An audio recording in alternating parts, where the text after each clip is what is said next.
Did you know, Neil, that humans using AI outperform humans using without AI by a lot? I did know that because AI can help you automate quite a bit. I do think there is one issue though, which is companies using AI without humans, and sometimes it works, but in majority of the cases, we're seeing a lot of errors and issues, and then humans have to go in and fix it. But I think when you combine both of them, you can get more done in less time in high quality still. Yep. And the reason we're talking about this right now is because I found a case study and I actually read it this morning. And so basically, here's the story. So a this guy Ethan, he put a team of social scientists together working with BCGs, or Boston Consulting Group, which is one of the elite kind of consulting firms out there. And basically, they turned the offices into the largest pre-registered experiment on the future of professional work in the AI age, right? And there's a working paper that's out. I'm not going to read all 58 pages to you. I'm going to read segments of this post over here with some headlines and some highlights, I should say. And those of you that can see us on YouTube, if you're still not subscribed to us on YouTube, you can see the images as well. So you can now see my screen here. And where my cursor is, you can see that the headline here is consultants using ChatGPT 4 outperformed those who did not by a lot on every dimension, every way we measured performance. Okay. And you see a graph over here where it shows, kind of the before is like this graph, and it's hard to explain, but it's basically, let's just say on a scale of 1 to 10, right, in terms of quality, the before, so the people that don't use AI, maybe their quality is a 4, and then the people that are using AI, the quality is more like a 6.5. So that's a significant increase in terms of quality, and that's how I'll kind of easily explain this, right? And then over here, Neil, you can read this line over here. Can you see this? Kinda. Consultants using AI finished 12.2% more tasks on average, completed tasks 25.1% more quickly, and produced 40% higher quality results than those without. Those are some very big impacts. Now let's add in the nuance. I can't Yep. read the last part. In So the I mean, nuance? Yeah. there's a lot here. I mean, I'm not going to read all this stuff to you, but basically, at the end of the day, there's the fact that this study was done with BCG, and this is like ChatGPT hasn't been out for a year yet, and we're already seeing a 40% increase in quality, or in some cases, when you look at the improvement, that's a 62% improvement on the 4 to 6.5 or so. That's just the very beginning of all this stuff. And so do we think this stuff is overhyped? I think, Neil, you made a really good quote when we spoke on stage at HubSpot. Do you want to repeat what you said in terms of the long term and the short term? Yeah, so the way I look at AI is people overestimate what they can get done with AI and they're overestimating it in the short run. In the long run, they're underestimating it. See, in the short run right now, everyone believes that, oh, I can use AI and just get it going in my marketing or my business and it's just going to change everything and we're going to grow faster and make more money and save a lot of costs. But when they try doing it, one, AI technology isn't there where it can just automate everything with a snap of a finger. It requires a lot of human intervention. And two, it's inaccurate in many cases. I was reading something about ChatGPT and it was saying roughly 20% of the time it's inaccurate. Now, I don't know if it's 20% off now or a little bit less or a little bit more, but either way, it's not perfect. And the way you can get it to work really well in the short run is you integrate humans throughout the process when you're leveraging AI. In the long run, though, people are underestimating what it can do for them. The capabilities are endless. Just imagine having a robot like from the movie I, Robot that's walking around with you and is helping you with your tasks or knows your life and knows what kind of music you like and just helps you throughout your life. In the long run, I think AI is going to really change the world in a much bigger way than most people think. But in the short run, it's not going to have as big of an impact on people's business and marketing as most entrepreneurs or marketers think. I think this is a Bill Gates quote actually, where he says that we overestimate what we can do in a year and we underestimate what we can do in a decade, right? And it's the same idea here. And so this is a Harvard paper. So if you want to read the post itself, just search for, again, centaurs and cyborgs on the jagged frontier. That's not an easy title. I'm going to repeat it again. Centaurs, so the half human, half horse, right? So centaurs and cyborgs on the jagged frontier. Okay. And then you'll be able to click into the Harvard study. I just want to read this piece off as well. So They did this study with 758 consultants, which comprises about 7% of the individual contributor level consultants at BCG. So I guess they have what 10 almost 11,000 consultants. That's a lot of people. Okay.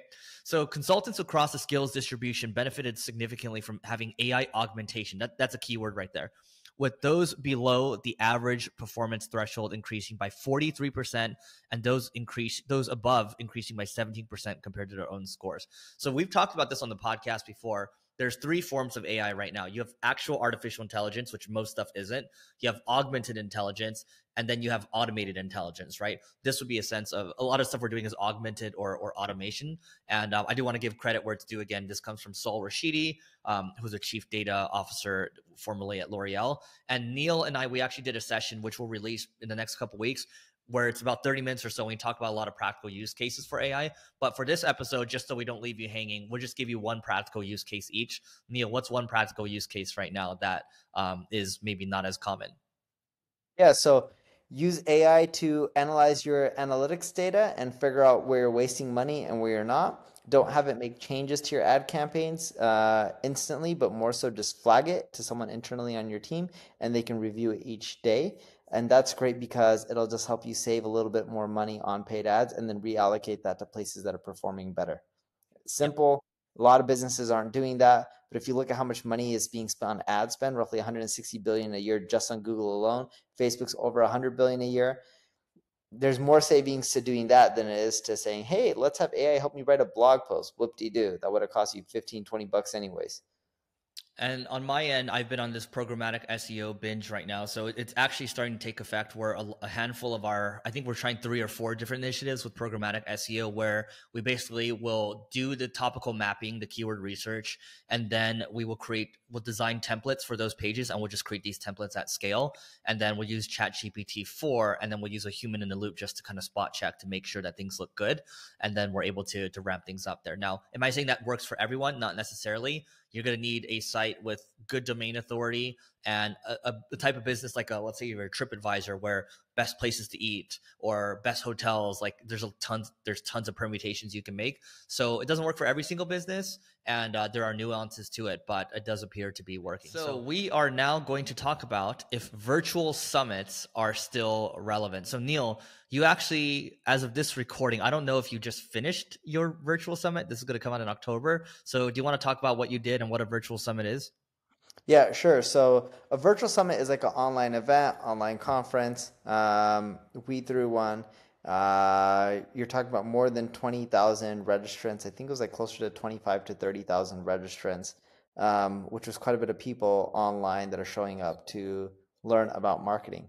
And what we found is it's a great way to build your community, foster it, and even generate revenue. I'm not talking about just like ticket sales from a virtual summit, but I'm talking about selling your products, your services. So we have an ad agency called NP Digital. During the virtual summit, we'll talk about case studies and what we're doing for our customers and how people can work with us, and all this kind of stuff drives revenue in the long run as well.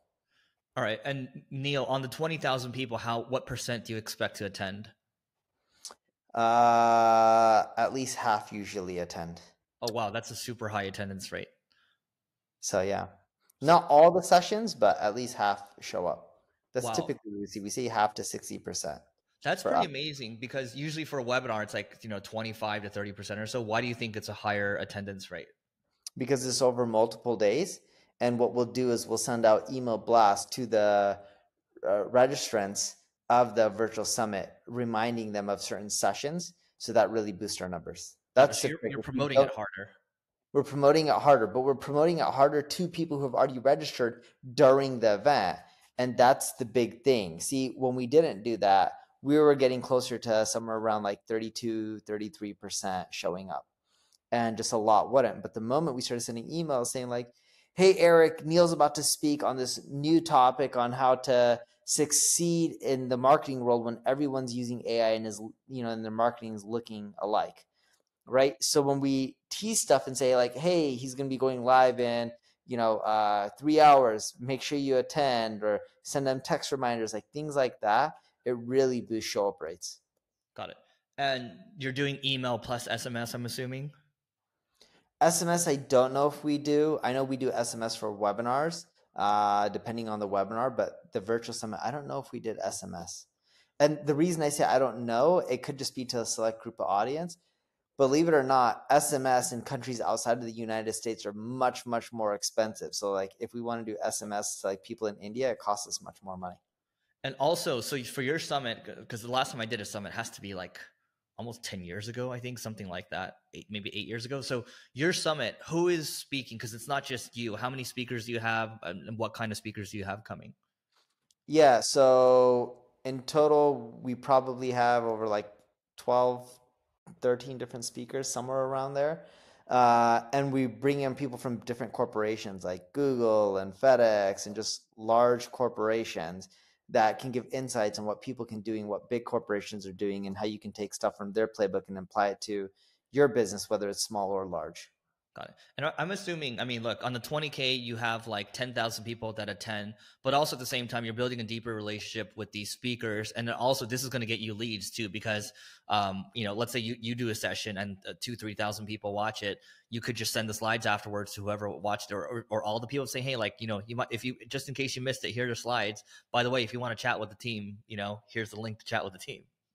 Exactly. And we found it to work really well. And to go back to like who's speaking, CMO of Google Italy, CMO of American Express, Vice President of Digital Marketing and Streaming of Sony Music. We had the digital marketing leader of Coca-Cola, Vice President of Loyalty and Partnerships at Marriott, BBVA, a big bank. We had someone from there.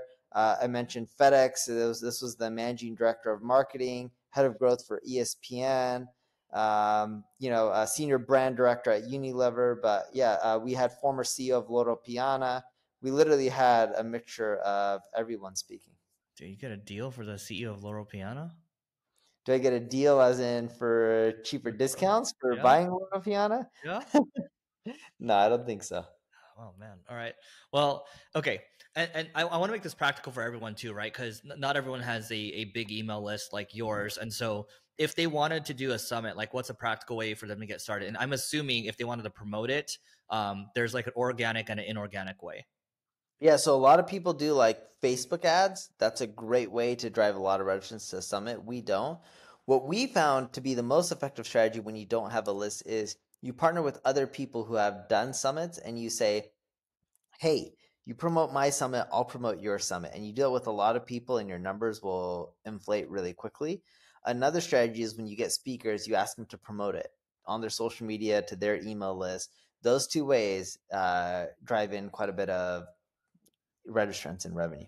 But also, like, you want to make it really easy for the speakers to promote it too. So you want to give them the copy; they can edit it. You want to Dude, give them not just copy. images. We give them images and everything for Yeah. social media. We're like, here's some design graphics. And it looks good. So then that way they're more likely to publish it. Yep. Totally. And so I don't think I think summits are, one, they're more acceptable because of 2020, and I also think they're underutilized as well. Just like I think webinars are still underutilized. It's just, as long as you can provide interesting stuff that helps people, why wouldn't people want to check it out, especially if the speakers are interesting as well? Anything else, Neil? No, that's it. You should do a summit. Easy revenue. You'll make profit. It's a good business. All And right. it's actually not a good as a standalone business, but it's good to add in to It's help good grow for your your business. business a little bit. Yep. All right, we are going to talk about how to find the best marketers to work with, because this is a question that Neil and I get all the time, whether we're speaking at events or people texting us. It's like, where do I find the best marketer? Where do I find the best marketer? So this subject is tried and true. It's never really going to go away, and I think it's a subject that we want to keep refreshing over time. So because it's like, at the end of the day, maybe we should start a recruiting arm, Neil. I don't know, right? But for one of my friends, I helped him get like 2 or 3 of the current marketers that he has on his team. And so it's like, and by the way, like, we're more than happy to refer these people. So Wait, yeah. and let's make this one a little bit more fun. So let's change it to how to find the best AI marketers to work with. Because I know we've talked a little bit about how to find best marketers in the past. And you and I have been getting a lot of questions as well from people on, hey, I know there's a lot of changing in AI. There's a lot of tools. It's confusing. I don't know where to start. How do I find people that can help me with all this? All right, you go first. Sure. So one thing that I love doing is if you look at Eric and I will blog about marketing, and sometimes we even blog about AI and what we're doing with AI, or we're talking about it on a podcast. If you can go out there and look at everyone who is talking about AI marketing, some of those already work full-time for a corporation. Some of them are freelancers. Some of them are just talking about it on Twitter or Instagram because it's just fun for them. Start hitting up those people and having conversations, not about hiring them, but more so like, hey, I noticed you did X, Y, and Z with AI. Like, what are you doing for automating keyword research? Or what are you doing for bid management? And as you start talking to other people about AI and marketing, especially the people who are already talking about it, A, you'll learn more. And B, you'll figure out who's really good in getting results. And those are the people that you want to start working with, whether they're contractors or freelancers. You can use a lot of different vernaculars here, or try to convince them to become a full-time employee. Yeah, on my end, so there's one thing that I like doing, and I'm trying to find the post right now. But basically, I look for people that are actually creating content on this stuff. And what I mean by that is, like, there's this one guy that he posted on LinkedIn yesterday, and he was talking about a new way of getting leads, right? And so I'm actually trying to find the post as I'm talking right now, but he's like, okay, here's a new way. Here are the power playbooks that will guarantee you bigger commission checks, right? And then here's a new way of prospecting, and you should do it this way. You should talk about this. You should talk about this. Point being is that post maybe got 1,000 likes or so and a bunch of comments on it. And this guy is he's not just a one-hit wonder, but he constantly is posting about AI. Just like if I'm looking for a good LinkedIn marketer, I'm expecting them to be talking about LinkedIn about LinkedIn marketing. And typically what happens is I'll just reach out to these people. A really good example of this, not just in the AI space, would be Matt McGarry. He talks a lot about newsletters, right? He's known as the newsletter operator. And yesterday he just ran a mastermind for email newsletter people. And so because he's constantly showing up every single day and he's actually actively building something, I'm more interested in talking to someone like that, right? And I was talking to Neil about this earlier. And so the new Elon Musk biography, one of the things he did early in his Twitter days when he first was taking over the company, he was interested in figuring out who's all in and who's hardcore, right? And typically, if you're looking for the best of the best, they're hardcore. And well, if I'm looking for someone that's hardcore, I want someone that's out there actually building something on their own. And if you're creating content out there, you're trying to be a creator, I believe that you're actually doing something. And if you're sharing case studies, you're doubly doing something. And so these are the people that are worth having conversations with and keeping them on their bench, because the best of the best people usually, and Neil, you can speak to this as well, sometimes you're not going to be able to pick them up immediately. Sometimes it might take you 3 months, It might take 6 months, it might take even 2 years to pick up this person. Dude, you got to get to know them. People want to build relationships. It's like the same reason why on LinkedIn we don't tell people, hey, we want to hire you. We typically ask them, hey, do you know anyone who's like you that would be interested in a job? And sometimes they'll raise their hand and be like, hey, I'm interested. And it takes a while to get to know people. You don't want to scare them off at the beginning. You got to build that relationship before you close them. Another thing that we've been doing to really find a ton of good AI marketers, dude, we've been scouring LinkedIn because right now you can see on Google or TechCrunch or any of the sites, people talk about like, oh, check out this new AI tool. Oh, here's this AI directory that lists out every single AI tool out there. And what we're doing is we're finding people who work at those corporations who know those tool sets extremely well. And we've been interviewing those kind of people, being like, if you're part of our organization, what can you help streamline? What can you help automate? How would you end up using these AI tools? How would you end up empowering our current team members and teaching them how to use it? How can you make sure that they just use it and you don't train them and then they're just like, oh, cool, I'm just going to go back to doing what I was doing my old way and just ignore this? And we found that to be a pretty effective way to also find people who are good at AI, because some of these guys have built the tools. They're not quote unquote marketers, but they can help all the marketers within your organization adapt these AI tools and set them up in a way where it works. Because you have to remember, AI is technology. How can you have your marketers leverage technology? And sometimes it's not just about hiring someone whose background is marketing, but sometimes it's about hiring that engineer who can help your team integrate AI as well. One other wrinkle here, because this AI stuff is so new, it's talking to these people, getting on a phone call with them, just asking them what the most impressive thing they've done in the space, and just ask them, say, hey, are you interested in doing that for us? Could be on a consulting basis or it could be on a full-time basis, right? Because even you yourself talking to them right now, you might not be clear on what it is that they've done and what it is that they've accomplished. But once you've talked to them and then you think about the potential angles for your business, that makes it a conversation where it's a lot more conducive to actually getting things done versus just picking things out of the sky, right? So that is it for today. Oh, by the way, one more thing. I don't know if you know this, Neil, but LinkedIn added a bunch of features to Sales Navigator, a bunch of AI features where you can just ask it to find certain people. And it'll also kind of summarize who you have in certain lists as well. So you can say, hey, I want to find the best AI marketers that have been in the space for 3-4 years and have worked at enterprise companies or worked at enterprise agencies or something like that.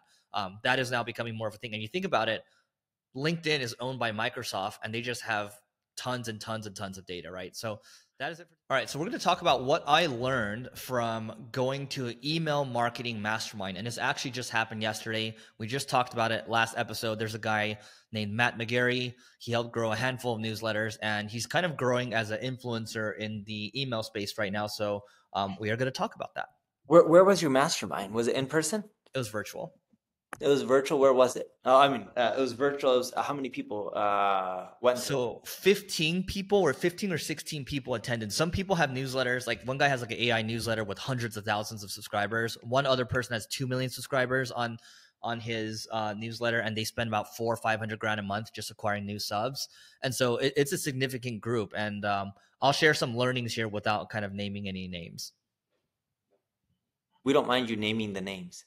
Well, they might mind me naming the names. So yeah. All right. So share, what are some of the main learnings that you got from it? Yeah. One is, I mean, a lot of people are, when they're spending on Facebook, most people are buying their emails from Facebook and Twitter, and good CPAs that they're seeing would be anywhere from $2 to $3 or so.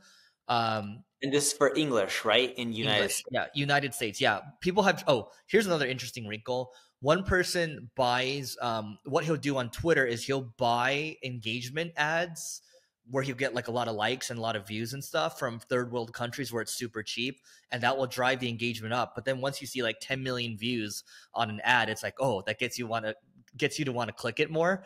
So it kind of helps with the social proof piece before he switches it to US only. That's a nice little hack. And a lot of people are trying to figure out how to diversify. And there were 2 SEO people on the call. It was myself and one other person.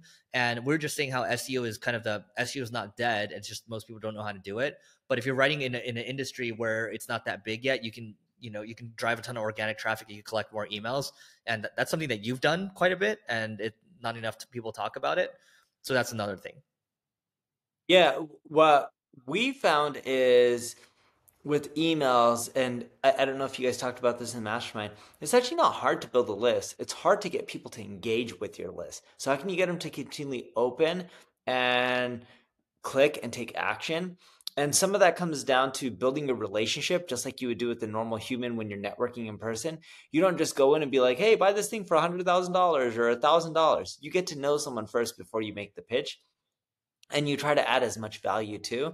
The other thing that a lot of people don't do from what we've seen is they don't scrub their list. And it's just like, if I'm sending email to 1,000 people, but if 100 of those people that I keep emailing never open up my emails and ignore it, and some of them mark it as spam, then the other 900 people won't always see my email. Over time, Google and Outlook, or Gmail and Outlook, would be like, well, a lot of people don't open it and they don't care for it. And some of them are marking as spam. Oh, maybe these other 900 people, let's start moving some of these emails in the other inbox or promotional tab or spam box. And over time, the 900 who used to see it ends up becoming 800 and ends up becoming 700 and then 600. And then it just decreases lower and lower. And I know you may think that's a high ratio of 900 out of 1,000, but when the list size is that small, you can get amazing engagement. And then the problem that you end up with is you got a 1,000,000 person email list or 100,000 and you're only getting 10% opens. You should be optimizing for 30+% opens. That's very realistic. And you should be giving more than you're asking. And if you do that, you should have good engagement and good clicks as well. Yeah, and I think most people are getting 35, 40% open rates, and then some in 45 to 50, but they're qualifying their list a lot more and scrubbing their list a lot more. They did say co-regs, so co-registrations are generally trash. And what a co-registration generally is like, let's say Neil registers for my email list, right? And but then there's like 10 other email lists that are recommended. That's like an example of how it go. Dude, But Agora used to do a lot of the co-reg stuff back in the day with their they're email news. masters of the co-reg. Yeah. Yeah, I don't know how well they're doing right now, but they do. I know at one point they're doing well over $1 billion in revenue. But that doesn't mean co-regs were working, right? They were doing a lot of stuff, including co-regs like ads on Facebook and even television, and they've tried a lot of different stuff to grow. That was actually one of my recommendations. It's like if you want to go recruit a great copywriter long term to help with your email list, go hire someone that went through the Agora training. They're like Agora University, basically, and you might be able to pick someone off that's really good. Yeah, Agora's like Agora Financial, Palm Beach. I think it's a Palm Beach Ventures. I don't know what the last part is. Money Map Press. These are all companies that just have massive, massive audiences, and they've done it through email. Yep. Two final things from my side is I've noticed that most people in the group, and there's nothing wrong with this, but most people are looking to sell ads. And I think the ultimate way of monetization long term is just selling your own products and services. But that's easier said than done. If you're early in the career, earlier in your newsletter career, like that's totally fine to sell ads, no problem. And then a lot of people are using Sparkloop. So Sparkloop is the Beehive feature where people can just recommend. We can recommend each other's newsletters, and that seems to work pretty well because you're paying like $1 to $2, $3 CPAs, but it only counts as an email registration if they're an active subscriber. I don't know how to quantify that, but that's an interesting thing. So Yeah, that is cool. it. All right. Hopefully I didn't reveal too much here. I don't think I've revealed I don't think I've compromised anybody, but No. that is it for today. Please don't forget to rate, review, subscribe. It helps us grow, and we'll see you tomorrow.